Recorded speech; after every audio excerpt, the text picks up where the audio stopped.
Hey everyone, I'm Stephanie Claremont, registered dietitian at Claremont Digestive Clinic, and this is Foods That Feel Good.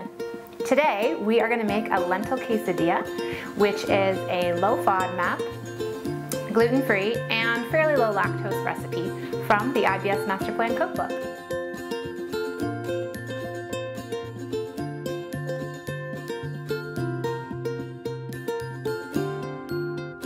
To start with our recipe, we have our lentils, which are canned brown lentils that have been drained and rinsed from a can.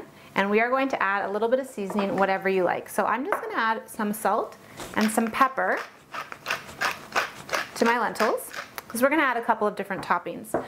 And a little bit of smoked paprika, because I like a smoky flavor. But again, you can add whatever you want. You want to be careful with your seasonings though, because something like a chili powder, a chili pepper, when it's a mixture like that, can have other things in it that might irritate your gut, like garlic powder. So you want to use as much whole spices as you possibly can. Now we're going to take our potato masher or a fork, or you could put this in a food processor. You don't want it to be super duper smooth, but you want it to be mashed up. We're going to mash up these lentils until we can spread them on our quesadilla. Once our lentils are all mashed up and you've had a fantastic bicep workout, you can spread these on your gluten-free tortilla shell. The one I have here is a combination of rice and corn, so just be careful that you pick a tortilla shell that doesn't have ingredients in it that might bother you. In my recipe on the IBS Master Plan Cookbook, we add avocado into the mashed lentils. It really depends on if avocado is something that bothers you or not. Today we're going to add it on top of the lentils, so you can either mash it in with your lentils, or you can kind of just mash it up and squish it all along your tortilla shell like this.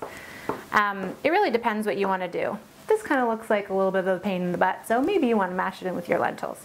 But it just depends if you like that in with your lentils or not. So you can chop it up into smaller pieces like I'm doing right now with my big sharp knife, or like I said, you can spread it and mash it around. All depending on what you like. Perfect. So then you're going to take a small portion of your lentils. Now lentils is a bean slash pulse.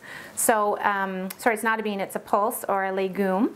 Beans and lentils are things that can bother the digestive system, but if you have them in small quantities, then they should be fine. You could also make this quesadilla recipe with a cooked chicken or shrimp or shredded beef or even slow roasted pork, any of those things, even fish. Any kind of protein that you like. So we have everything all spread on our quesadilla, and now you can add your toppings.